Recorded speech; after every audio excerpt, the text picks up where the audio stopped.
Κοινωνική σύνδεση, συμπερίληψη και βιωσιμότητα στους χώρους και τις ομάδες εργασίας. Πώς ενισχύουμε την ομαδικότητα, την ποικιλομορφία και την καινοτομία. Τα περιβάλλοντα και ο τρόπος εργασίας μας έχουν αλλάξει πολύ τα τελευταία χρόνια και συνεχίζουν να αλλάζουν ραγδαία. Από τα παραδοσιακά ιεραρχικά μοντέλα που κυριάρχησαν στους οργανισμούς και τις επιχειρήσεις του 20ου αιώνα, πλέον μεγάλα τμήματα του εργασιακού κόσμου μετακινούνται προς πιο ευέλικτες και συνεργατικές δομές εργασίας, όπου η δημιουργικότητα, η καινοτομία και η προσαρμοστικότητα θεωρούνται ιδιαίτερα κρίσιμες ποιότητες. Οι οργανισμοί έχουν σε μεγάλο βαθμό προσαρμόσει τις απαιτήσεις τους από τους εργαζόμενους και εκτός από τις τεχνικές δεξιότητες που χρειάζεται να έχει ο καθένας στον τομέα του, οι σύγχρονες θέσεις εργασίας δίνουν έμφαση και στις μαλακές δεξιότητες ή αλλιώς soft skills. Ο όρος αυτός, soft skills, χρησιμοποιείται συχνά για να αναφερθούμε στο σύνολο των δεξιοτήτων που είναι κρίσιμες στον επαγγελματικό τομέα γενικότερα, αλλά δεν σχετίζονται με την επάρκεια σε ένα συγκεκριμένο επαγγελματικό αντικείμενο. Ίσως όμως η λέξη αυτή δεν αποδίδει τη βαρύτητα που έχουν οι δεξιότητες αυτές για κάθε εργασιακό πλαίσιο. Οι λεγόμενες soft skills αποτελούν πολύτιμα στρατηγικά πλεονεκτήματα και μπορούν να επιδράσουν καθοριστικά στην ανθεκτικότητα, τη βιωσιμότητα και την απόδοση ενός οργανισμού. Διάφορα χαρακτηριστικά και δεξιότητες όπως η σαφής επικοινωνία, η οργανωτικότητα, η συνέπεια, η ευσυνειδησία, η κριτική, αναλυτική, δημιουργική, καινοτόμα σκέψη, η ενσυναίσθηση, η ανταλλαγή επικοδομητικού feedback, ανατροφοδότησης, η ανάληψη πρωτοβουλίας, η ομαδικότητα και η ευελιξία αναδεικνύονται ως θεμελιώδεις παράγοντες αποτελεσματικότητας και ευημερίας των ατόμων και των ομάδων εργασίας. Ωστόσο, εδώ εντοπίζεται ένα σημαντικό κενό.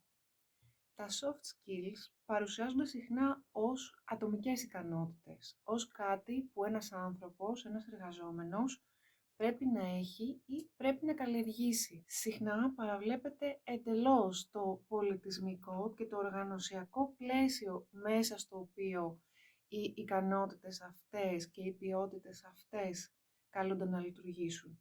Δεν γίνεται καμία αναφορά στον καθοριστικότατο ρόλο του πλαισίου στην ενίσχυση και την ανάδειξη ή αντίθετα στον περιορισμό και την καταστολή αυτών των κρίσιμων ποιοτήτων.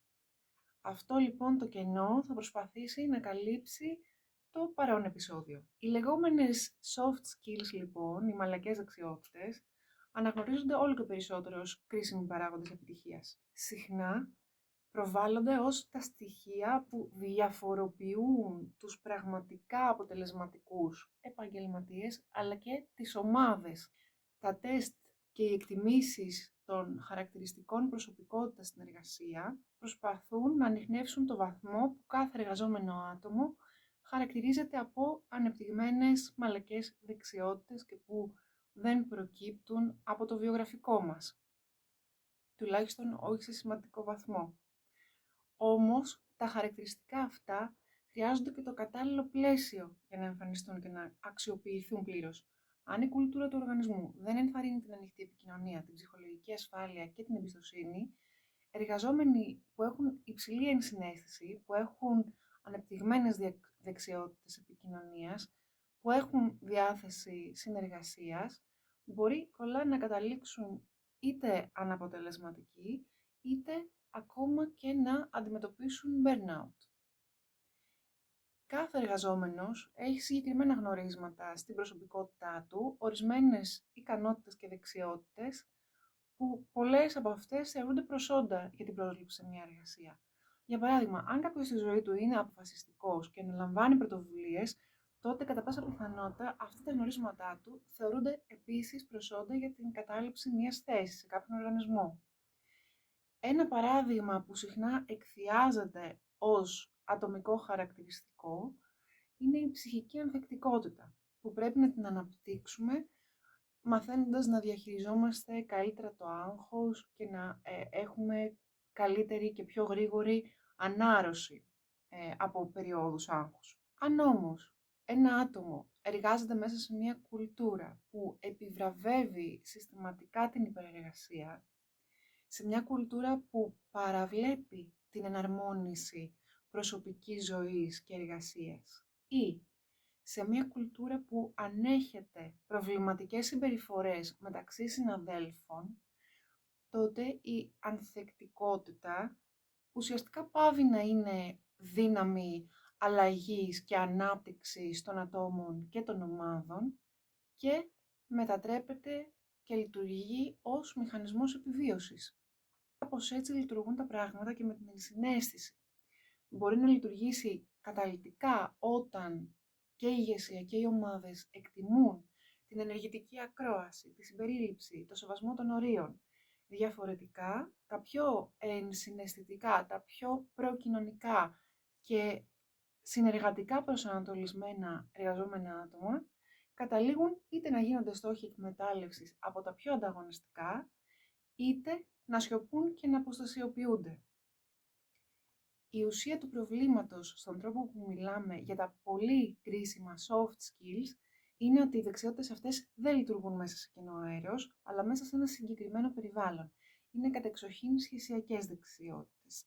Η αποτελεσματικότητά τους εξαρτάται από το αν η περιραίουσα κουλτούρα τα ενισχύει μέσα από δομές εμπιστοσύνης, μέσα από σαφείς και δίκαιες διαδικασίες και μέσα από επαρκή επίπεδα ψυχολογικής ασφάλειας ή αν τα ακυρώνει μέσω του υπερβάλλοντος ανταγωνισμού, μέσω της ενθάρρυνσης της εσωστρέφειας και της ατομικότητας στη δουλειά ή μέσω μιας διοίκησης βασισμένης στον αυταρχισμό. Με άλλα λόγια, η μονομερής επικέντρωση στις σχεσιακές δεξιότητες των ατόμων και η επένδυση σε προγράμματα ανάπτυξης soft skills, χωρίς την παράλληλη ταυτόχρονη επένδυση στην κουλτούρα, μοιάζει με το να φυτεύει σπόρους σε άγωνο έδαφος. Το δυναμικό υπάρχει, είναι εκεί, αλλά δεν πρόκειται να καρποφορήσει, γιατί δεν υπάρχουν οι κατάλληλες συνθήκες. Ο ρόλος της ενσυναίσθησης και της συναισθηματικής νοημοσύνης στις ομάδες είναι πάρα πολύ σημαντικός. Η ενσυναίσθηση ορίζεται ως η ικανότητα κατανόησης και ανταπόκρισης στις σκέψεις, τα συναισθήματα και τις οπτικές των άλλων και πρόσφατα τη διακρίναμε σε γνωστική, συναισθηματική, ενσώματη και συμπεριφορική. Οι ενσυναισθητικοί χώροι εργασίας καλλιεργούν ψυχολογική ασφάλεια, επιτρέποντας στις ομάδες να μοιράζονται ιδέες, να παίρνουν ρίσκα και να συνεργάζονται αποτελεσματικά. Η ενσυναίσθηση αποτελεί βασικό συστατικό της συναισθηματικής νοημοσύνης. Ο ψυχολόγος Daniel Goleman υποστήριξε ότι τα άτομα που επιδεικνύουν υψηλές δεξιότητες ηγεσίας διακρίνονται όχι μόνο από το IQ τους, αλλά την γενική τους νοημοσύνη, αλλά και από την ικανότητά τους να κατανοούν και να συνδέονται με τους ανθρώπους γύρω τους. Η συναισθηματική νοημοσύνη ορίζεται ως η ικανότητα ενός ατόμου να αναγνωρίζει, να κατανοεί, να εκφράζει και να ρυθμίζει τα δικά του συναισθήματα, αλλά και να αναγνωρίζει, να κατανοεί και να ανταποκρίνεται αποτελεσματικά στα συναισθήματα των άλλων. Η ψυχολογική ασφάλεια, όπως ορίστηκε από την Amy Edmondson και με την οποία ασχοληθήκαμε και πιο εκτεταμένα σε προηγούμενο επεισόδιο, είναι η συνθήκη αυτή όπου ένα άτομο μπορεί να εκφράσει ιδέες, ερωτήσεις, ανησυχίες ή ακόμα και να κάνει λάθη, χωρίς το φόβο της τιμωρίας ή κάποιων αντίπινων στον χώρο εργασίας. Δεν σημαίνει άνεση να πω και να κάνω οτιδήποτε, σημαίνει ελευθερία έκφρασης μέσα σε ένα κλίμα αμοιβαίου σεβασμού και εμπιστοσύνης. Η κατανόηση της διαφορετικής θέσης και οπτικής γωνίας των πελατών, συνεργατών και συναδέλφων και η ουσιαστική αξιοποίηση της συναισθηματικής νοημοσύνης και της ενσυναίσθησης μπορούν να ενισχύσουν τη συνεργασία, να βοηθήσουν στο χτίσιμο της εμπιστοσύνης και να προάγουν την ηθική συμπεριφορά. Σχετικές έρευνες δείχνουν ότι οι ομάδες που λειτουργούν μέσα σε υψηλά επίπεδα ψυχολογικής ασφάλειας παρουσιάζουν μεγαλύτερη καινοτομία. Τα επίπεδα ασφάλειας που ανιχνεύουμε αυτόματα και υποσυνείδητα μέσα από την νευροαντίληψή μας και όπως έχουμε δει στο προηγούμενο επεισόδιο, συνδέονται άμεσα με την δυνατότητά μας για ελεύθερη έκφραση και με την σταθμισμένη και πιο ρυθμισμένη δράση της στρατηγικής ενσυναίσθησης. Σε ένα ψυχολογικά ασφαλές εργασιακό περιβάλλον, τα άτομα μπορούν να έχουν πρόσβαση και να αξιοποιούν τα ωφέλη της κοινωνικής σύνδεσης, ενισχύοντας το αίσθημα του ανήκειν, ένα θεμελιώδες κίνητρο των ανθρώπων, για όλα τα μέλη της ομάδας. Πώς? Αναγνωρίζοντας υπόρρητες, ανέκφραστες ή ανεκπλήρωτες ανάγκες των άλλων, εκφράζοντας περισσότερες εναλλακτικές ιδέες, περισσότερες πιθανές οδούς προς την επίλυση ενός προβλήματος, περισσότερες οπτικές, περισσότερα ενδεχόμενα πριν τη λήψη των τελικών αποφάσεων, φέρνοντας στο φως τυφλά σημεία, κενά, παραλήψεις που η ομάδα ενδεχομένως αγνοεί και προλαμβάνοντας μεγαλύτερες κρίσεις και ακριβότερα λάθη στο μέλλον. Η έννοια της ψυχολογικής ασφάλειας δεν είναι κρίσιμη μόνο για την συνολική απόδοση και δημιουργικότητα της ομάδας. Μπορεί να έχει ιδιαίτερα αυξημένη βαρύτητα όσον αφορά τις μειονοτικές και τις ευάλωτες κοινωνικές ομάδες στο χώρο εργασίας, όπως είναι τα άτομα της LGBTQ+ κοινότητας, τα άτομα της νευροδιαφορετικής κοινότητας, τα άτομα που διακρίνονται από κάποιον τύπο αναπηρίας, για παράδειγμα. Άτομα που ανήκουν στο φάσμα του αυτισμού, της ΔΕΠΗ ή άλλων νευροαναπτυξιακών διαφοροποιήσεων, συχνά φέρνουν μοναδικά γνωστικά προφίλ, μοναδικές δεξιότητες και δυνατότητες στις ομάδες και τους χώρους εργασίας, αλλά ταυτόχρονα αντιμετωπίζουν και ιδιαίτερες προκλήσεις που είτε είναι αόρατες, είτε θεωρούνται ασήμαντες από την οπτική γωνία των νευροτυπικών εργαζομένων, οι οποίοι συνιστούν και την κυρίαρχη, την πλειοψηφική νευροομάδα. Για παράδειγμα, είναι συνηθισμένη η προσδοκία ένα αυτιστικό άτομο να εκφράζεται και να επικοινωνεί με μη αυτιστικό τρόπο σε κάθε αλληλεπίδραση της επαγγελματικής ζωής, χωρίς να του παρέχονται τρόποι υποστηρίξης της αυτονομίας του. Η θεωρία του Double Empathy Problem του Μίλτον υπογραμμίζει ότι οι δυσκολίες επικοινωνίας που συχνά καταλογίζονται στα αυτιστικά άτομα δεν είναι μια μονομερής αδυναμία του νευροδιαφορετικού ατόμου, δεν είναι μια αδυναμία και μια ανεπάρκεια του αυτιστικού ατόμου, είναι αποτέλεσμα της αμοιβαίας ασυμβατότητας όσον αφορά τον τρόπο επικοινωνίας, κατανόησης και νοηματοδότησης μεταξύ τυπικών ατυπικών ανθρώπων. Τα εργαζόμενα άτομα που εργάζονται σε μη συμπεριληπτικά τυπικά περιβάλλοντα μπορεί να αντιμετωπίζουν σημαντικά εμπόδια που σχετίζονται με την ενσυναίσθηση μεταξύ νευροδιαφορετικών και νευροτυπικών ανθρώπων, όπως είναι οι άκαμπτες, οι ιεραρχικές και ανταγωνιστικές κουλτούρες που επικρατούν σε κάποιους χώρους εργασίας, οι τοξικές και επιθετικές συμπεριφορές όπως το micromanagement και το bullying, αλλά και ο κίνδυνος της υπερβολικής ενσυναίσθησης που για κάποια άτομα με ευαίσθητα ή και ευαισθητοποιημένα νευρικά συστήματα οδηγεί στην εξουθένωση. Δεδομένης της έκθεσης των διαφορετικών και νευροδιαφορετικών ανθρώπων στην τυπική κουλτούρα, είναι αναγκαίο να επεκταθεί η κατανόηση και από την πλευρά των νευροτυπικών ανθρώπων, των νευροτυπικών εργαζομένων, των τετρακινητικών εργαζομένων, προκειμένου να γεφυρωθεί το χάσμα ανάμεσά μας με αμοιβαιότητα. Η ενσυναίσθηση, όταν είναι αμφίδρομη, μπορεί να γίνει καταλυτικός παράγοντας συμπερίληψης της νευροδιαφορετικότητας και άλλων ευάλωτων ομάδων. Οι οργανισμοί που καλλιεργούν ψυχολογική ασφάλεια για όλους τους εργαζόμενους μπορούν να απολαμβάνουν υψηλότερα επίπεδα συνεργασίας, out of the box σκέψης και καινοτομίας. Με το βιβλίο του Give and Take, ο Άνταμ Γκραντ τονίζει τη σημασία της κατανόησης των διαφορετικών κοινωνικών στυλ στο πλαίσιο της εργασίας, των givers, των takers και των matchers και των fakers και της επίδρασης που έχουν στην παραγωγικότητα και την κουλτούρα ενός οργανισμού και μιας ομάδας. Ως givers χαρακτηρίζει τα άτομα που προσεγγίζουν τις σχέσεις και τις αλληλεπιδράσεις τους με έντονη διάθεση προσφοράς και με το ερώτημα «τι μπορώ να κάνω για σένα, πώς μπορώ να είμαι χρήσιμος». Τείνουν λοιπόν να συμβάλλουν θετικά στους οργανισμούς, μοιράζοντας γνώση, καθοδηγώντας και υποστηρίζοντας τους άλλους. Ακόμα και αν αυτό δεν εμπίπτει εντελώς στο πεδίο των αρμοδιοτήτων τους. Ωστόσο, διατρέχουν συχνά και τον κίνδυνο της επαγγελματικής εξουθένωσης αν δεν προστατευτούν, καθώς αυτή η γενναιόδορη φύση τους μπορεί να οδηγήσει σε υπέρβαση των δυνάμεών τους. Απ' την άλλη πλευρά, οι takers που δίνουν προτεραιότητα στο ίδιο όφελος στις αλληλεπιδράσεις τους με τους άλλους, συχνά αναρριχώνται γρήγορα σε σχέση με την απόδοση των givers συναδέλφων τους. Αλλά μια προσεκτικότερη εξέταση δείχνει ότι μπορεί να πέσουν και εξίσου απότομα, ειδικά όταν συναντούν matchers στη δουλειά. Οι matchers δίνουν προτεραιότητα στη δικαιοσύνη και την αμοιβαιότητα στις σχέσεις και τις αλληλεπιδράσεις με τους άλλους. Δεν είναι τόσο πρόθυμοι να βοηθήσουν με κάθε τρόπο τους άλλους. Αντίθετα, οι givers μπορούν να βρεθούν και στα χαμηλότερα και στα υψηλότερα επίπεδα δικτών απόδοσης στην εργασία, γεγονός που δείχνει την προοπτική τους και για εξαιρετική απόδοση και για το αντίθετο, ανάλογα με την υποστήριξη που λαμβάνουν από το περιβάλλον.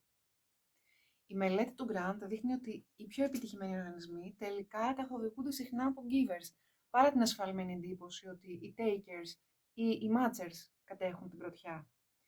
Σε αυτό το σημείο όμως υπάρχει μια σημαντική διάκριση που χρειάζεται να κάνουμε για να μην μπερδεύουμε την τάση για giving ή taking στη δουλειά με την τάση για συνεργασία ή σύμπνοια και την τάση για διαφοροποίηση και αυτονόμηση.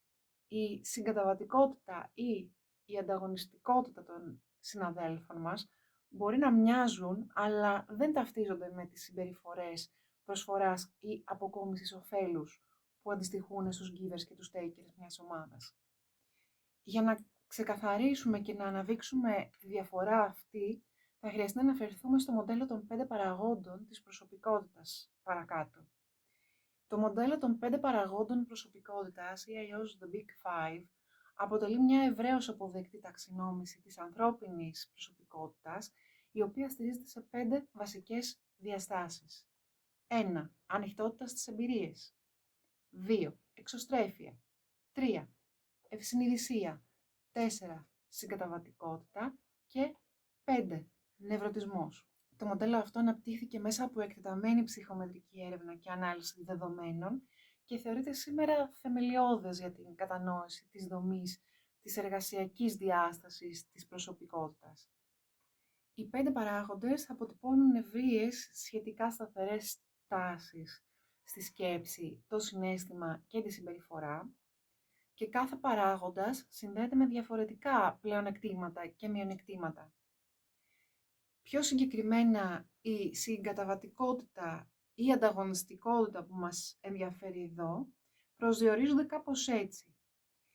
Η συγκαταβατικότητα ή αλλιώς agreeableness στα αγγλικά συνδέεται με την εμπιστοσύνη και την καλή πίστη προς τους συναδέλφους, την μεγαλύτερη διάθεση για συνεργασία, την τάση για αποφυγή των συγκρούσεων, την ενσυναίσθηση και την προθυμία για υποστήριξη προς τους άλλους και μια τάση για σχέσεις με βάση την αμοιβαιότητα.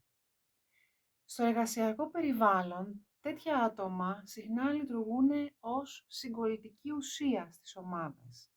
Άνθρωποι που τείνουν προς υψηλή συγκαταβατικότητα, προσφέρουν στήριξη, βοηθούν συναδέλφους, ενισχύουν τα επίπεδα ψυχολογικής ασφάλειας στα περιβάλλοντα που κινούνται. Αυτό τα καθιστά πολύτιμα σε ρόλους που απαιτούν συνεργασία, εξυπηρέτηση πελατών ή ηγεσία με ανθρωποκεντρική προσέγγιση. Από την άλλη, η ανταγωνιστικότητα ή αλλιώς disagreeableness στα αγγλικά συνδέεται με μια καχυποψία απέναντι στις προθέσεις των συναδέλφων, συνδέεται με μια τάση να δίνουν προτεραιότητα στον εαυτό και τους δικούς τους στόχους, να φέρονται πιο ψυχρά ή ακόμα και ανταγωνιστικά στο πλαίσιο της εργασίας, τείνουν να είναι άτομα που δεν αποφεύγουν την αντιπαράθεση ή ακόμα και τη χρησιμοποιούν για να διεκδικήσουν κάτι. Παρόλο που η ανταγωνιστικότητα μπορεί να ακούγεται αρνητικό χαρακτηριστικό των ατόμων, δεν είναι απαραίτητη. Υπάρχουν περιστάσεις, όπως για παράδειγμα οι διαπραγματεύσεις, η λήψη δύσκολων αποφάσεων ή η προστασία των συμφερόντων της ομάδας, όπου η χαμηλή τάση για συμφωνία, σε συνδυασμό φυσικά με άλλα χαρακτηριστικά, μπορεί να λειτουργήσει ως πλεονέκτημα. Το ζήτημα είναι πού και πώς διοχετεύεται αυτή η τάση. Αν εκφράζεται δηλαδή με σεβασμό και όρια ή αν γίνεται καταστροφική για τις σχέσεις. Η τάση λοιπόν για συγκαταβατικότητα ή ανταγωνιστικότητα δεν προβλέπει αν κάποιο άτομο θα λειτουργεί ως giver ή ως taker στα πλαίσια της ομάδας του, αλλά επηρεάζει το πώς γίνεται αντιληπτό. Ένα άτομο θα μπορούσε να λειτουργεί ως taker, αλλά να έχει υψηλή συγκαταβατικότητα, μοιάζοντας εξωτερικά ως giver στην αρχή. Ένα άλλο άτομο θα μπορούσε να λειτουργεί ως ανταγωνιστικός giver και να παρεξηγείται ως taker, ενώ στην πραγματικότητα ο ρόλος του τίνει προς τους matchers και έχει έναν χρήσιμο και ρυθμιστικό ρόλο εν τέλει να παίξει στην ομάδα του, πώς φρενάροντας τους εμφανείς και μη takers και ανταποδίδοντας δίκαια την γενεοδορία των givers. Πολύ σημαντικός ρόλος. Η ακριβής και δίκαιη αναγνώριση του ρόλου που παίζει κάθε άτομο φυσικά αποτυπώνεται δύσκολα σε ένα τυπικό ατομικό performance review. Προϋποθέτει τη βαθύτερη κατανόηση των τρόπων που σχετίζονται και αλληλεπιδρούν οι άνθρωποι στην ομάδα μας, το οποίο φυσικά προϋποθέτει ότι μπορούμε να τους δούμε, να τους ανιχνεύσουμε και να τους ερμηνεύσουμε τους τρόπους συσχέτισης και αλληλεπίδρασης των ανθρώπων στην ομάδα μας. Ένα άλλο στοιχείο που είναι πολύ κρίσιμο στη συζήτηση για τη βιωσιμότητα μέσα από την ψυχολογική ασφάλεια, την ενσυναίσθηση και την ανάπτυξη των soft skills είναι το πώς μία επιχείρηση, ένας οργανισμός ή μία ομάδα ορίζει την έννοια της επιτυχίας.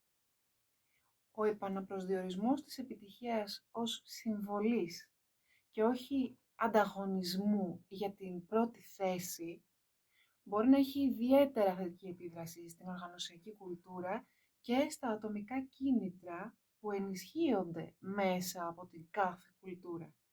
Ένας οργανισμός ή μια ομάδα που λαμβάνει σοβαρά υπόψη την ψυχολογική ασφάλεια, την αποδοτική και δημιουργική συνεργασία και τη βιώσιμη ανάπτυξη, χρειάζεται να επικοινωνεί με συνέπεια και με σαφήνεια ότι η συμβολή στην επιτυχία των άλλων μελών της ομάδας είναι η πιο ουσιαστική μορφή επίτευξης. Η δημιουργία μιας κουλτούρας που προδιαθέτει για συμβολή παρά για νίκη περιλαμβάνει την αναγνώριση των givers, την προστασία τους από την εξουθένωση και την ενεργητική ενίσχυση της προσφοράς και της αναζήτησης υποστήριξης. Όταν η επιτυχία οριστεί μέσα από το πρίσμα της συμβολής, ενισχύεται μια κουλτούρα όπου η αλληλοβοήθεια και οι κοινοί στόχοι βρίσκονται στο επίκεντρο της κοινής προσοχής και των ομαδικών επιδιώξεων. Το αποτέλεσμα είναι ένα πιο συνεργατικό, πιο αποδοτικό και πιο βιώσιμο εργασιακό περιβάλλον, με λιγότερη καχυποψία, λιγότερη ενασχόληση με office politics και λιγότερες συμπεριφορές αυτοεξυπηρέτησης σε βάρος των άλλων, που συχνά συνοδεύουν μια υπέρμετρα ανταγωνιστική κουλτούρα. Η δυναμική λοιπόν μιας ομάδας δεν καθορίζεται μόνο από την ιεραρχία ή τις διαδικασίες. Καθορίζεται σε μεγάλο βαθμό και από τις συμπεριφορές των μελών της. Πώς μπορεί ένας οργανισμός να δώσει χώρο στην οργανική ισορροπία των ομάδων του, όπου η γενεοδορία μπορεί να ανθίσει, αποφεύγοντας το micromanagement, αποφεύγοντας τις κάθετες παρεμβάσεις στην εργασία, στον τρόπο εργασίας των ανθρώπων, η στρατηγική πρόσληψη που παίζει ρόλο πρόληψης. Η επιλογή ανθρώπων που θα βάλουμε στις ομάδες μας είναι καθοριστική, σε ρόλους που απαιτούν στενή συνεργασία, καλό συντονισμό με τους άλλους, πολύ αποτελεσματική επικοινωνία, ακρίβεια στον τρόπο έκφρασης, η έγκαιρη ανίχνευση και το φιλτράρισμα των takers είναι κρίσιμη. Ακόμη και ένας μόνο taker σε μία ομάδα μπορεί να υπονομεύσει σημαντικά τη συνοχή και το κλίμα γενεοδορίας που υπάρχει στην ομάδα, ειδικά αν βρεθεί σε ηγετική θέση. Ένα δεύτερο σημείο είναι η ενίσχυση των givers και των matchers της ομάδας.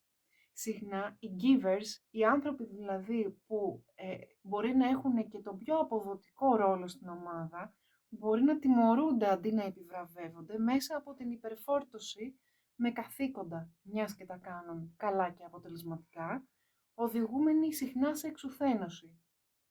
Αντί γι' αυτό, Οι οργανισμοί χρειάζεται να επιβραβεύουν και να ενισχύουν τους givers και τους matchers, αναγνωρίζοντας τη συμβολή τους στην κουλτούρα της ομάδας και του οργανισμού και στην απόδοση της ομάδας. Έτσι, οι οργανισμοί μπορούν να ενθαρρύνουν τη δημιουργία συνθήκων όπου οι givers βρίσκονται σε πλεονεκτική θέση, οι takers ουσιαστικά βλέπουν το πεδίο δράσης γύρω τους να περιορίζεται και να συρρικνώνεται, ενώ οι matchers κατευθύνονται θετικά προσπαθώντας να ακολουθήσουν και να ανταποδώσουν το παράδειγμα και την γενοδορία των givers. Η επένδυση στο ψυχολογικό κεφάλαιο του οργανισμού δεν είναι μόνο θέμα αύξησης της παραγωγικότητας, είναι και θέμα δημιουργίας ενός περιβάλλοντος που αναγνωρίζει και στηρίζει την διαφορετικότητα και την ουσιαστική και δημιουργική ενσωμάτωσή της. Ιδιαίτερα για άτομα που προέρχονται από την LGBTQ+ κοινότητα, άτομα που ανήκουν στην νευροδιαφορετική κοινότητα ή σε άλλες μειονότητες, ανάπηρα άτομα. Η ύπαρξη ασφαλών, χωρίς αποκλεισμούς συνθήκων είναι καθοριστική για να μπορέσουν να αναπτυχθούν και να συνεισφέρουν στο μέγιστο βαθμό που μπορούν. Για να το πετύχουμε αυτό και για να το ενθαρρύνουμε, χρειάζεται να καλλιεργήσουμε μια ρητή κουλτούρα υποστήριξης μέσω πολιτικών ένταξης και πρακτικών στο HR που δεν αρκούνται στη θεωρία, αλλά εφαρμόζονται στην πράξη, π.χ. μέσα από σαφείς διαδικασίες για καταγγελίες διακρίσεων, ρητές αναφορές σε ίση μεταχείριση μεταξύ διαφορετικών εργαζομένων. Χρειάζεται να καθιερώσουμε διαδικασίες ελεύθερης και ασφαλούς ροής feedback, με ανωνυμία όταν αυτό χρειάζεται και βοηθάει, ώστε όλοι, ανεξαρτήτως θέσης ή ταυτότητας, να αισθάνονται ότι μπορούν να εκφράσουν ανησυχίες ή προτάσεις χωρίς φόβο. Εκπαίδευση των ατόμων που έχουν ηγετικό ρόλο στην ενσυναίσθητη επικοινωνία, στην τόσο μα τόσο δύσκολη ενεργητική ακρόαση και την κατανόηση των διαφορετικών εμπειριών, όπως είναι τα challenges, οι προκλήσεις που μπορεί να αντιμετωπίζει ένας νευροδιαφορετικός εργαζόμενος σε ένα ανοιχτό γραφείο ή οι μικροεπιθετικότητες που συχνά βιώνουν τα LGBTQ+ άτομα. Υπάρχουν μικρές πρακτικές που μπορούμε να εφαρμόσουμε στην εργασιακή καθημερινότητα, όπως είναι τα σύντομα check-ins στην αρχή και κατά τη διάρκεια των ομαδικών συναντήσεων, που επιτρέπουν σε όλους να ακουστούν ισότιμα, η αναγνώριση προσπαθειών των εργαζομένων χωρίς στερεοτυπικές αντιλήψεις, η προσφορά ευέλικτων συνθηκών εργασίας, που στηρίζουν ιδιαίτερα τους νευροδιαφορετικούς εργαζόμενους, αλλά τελικά αφορούν όλους τους εργαζόμενους. Και είναι πολύ σημαντική η ευαισθητοποίηση και η έκθεση των ομάδων εργασίας σε θέματα ένταξης και ισότητας, ώστε η κουλτούρα της υποστήριξης να μην είναι κάτι το οποίο έρχεται από έξω ή από πάνω και το οποίο με έναν τρόπο επιβάλλεται σαν κάτι ξένο στην ομάδα, αλλά να είναι κάτι το οποίο έρχεται ως ανάγκη και δουλεύεται και συντηρείται καθημερινά από τα ίδια τα μέλη των ομάδων. Στον κόσμο της εργασίας που αλλάζει με ταχύς ρυθμούς, η επιτυχία δεν εξαρτάται μόνο από τεχνικές δεξιότητες ή από ατομικά ταλέντα.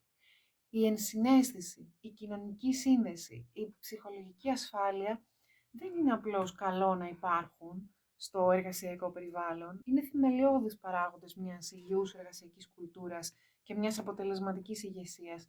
Συνθέτουν ένα γενικότερο, ευρύτερο πλαίσιο ομαδικότητας και συμπερίληψης που επιτρέπει σε όλα τα μέλη, ανεξαρτήτως ταυτότητας, εμπειρίας, τρόπου σκέψης και γνωσιακού προφίλ, να ανήκουν, να συνεισφέρουν και να αναπτύσσονται. Η ενσυναίσθηση ενισχύει τη συνεργασία, την πρόληψη και την αποτελεσματική διαχείριση συγκρούσεων. Η κοινωνική σύνδεση χτίζει εμπιστοσύνη και αίσθηση του ανήκειν. Η ψυχολογική ασφάλεια επιτρέπει την καινοτομία και την δημιουργικότητα στις ομάδες. Έτσι, οι ομάδες και οι οργανισμοί που επενδύουν σε αυτά τα στοιχεία απολαμβάνουν υψηλότερη δέσμευση των εργαζομένων, λιγότερη εργασιακή εξουθένωση και μεγαλύτερη προσαρμοστικότητα στις αλλαγές. Για τους οργανισμούς, αυτό συνεπάγεται σημαντικό στρατηγικό πλεονέκτημα. Για τα άτομα, σημαίνει πιο άνετη και ουσιαστική συνεργασία μεγαλύτερη επαγγελματική ανάπτυξη, αλλά και υψηλότερη ικανοποίηση από τη δουλειά.